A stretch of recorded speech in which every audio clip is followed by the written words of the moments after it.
Do you like intense symbolism, barely coherent plots, and a lot left to the imagination? I do. That sounded sarcastic. It's not. I like this movie.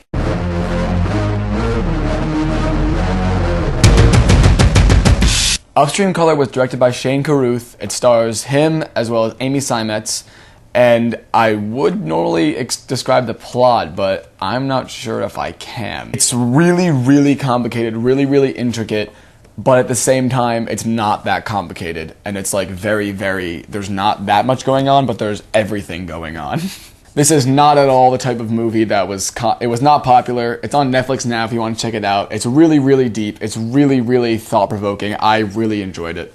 It was odd, like, when I watched it the first time, I was just really, really confused. I read a few articles on it, I watched it again, and I loved it. I loved it the second time. I did like it the first time, but I loved it the second time. This is the same guy that wrote, directed, and starred in Primer, so if you saw that movie, you have an idea of what this was like. Primer is also on Netflix. It's a really, really complicated and actually kind of realistic story about time travel. I'm not a huge fan of that one, but I do love Upstream Color a lot. So Carruth starred, wrote, and directed in this. He does a great job of writing and directing. His acting's fine, but his writing and directing is where he really shines. The directing, I feel like some things could have been cleaner. It was a little too saturated at some points.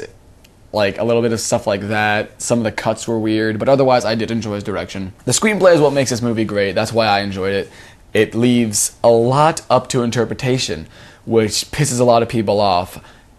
Sometimes it will piss me off if it's not done right, but if it's done right like it is here, then it is enjoyable. I enjoyed it in Upstream Color. Amy Seimetz as the lead actress was very, very good. I liked her a lot. She had to do a lot. She did it all perfectly. She had to portray a lot of weird things going on. Cinematography was beautiful. It looked really, really nice.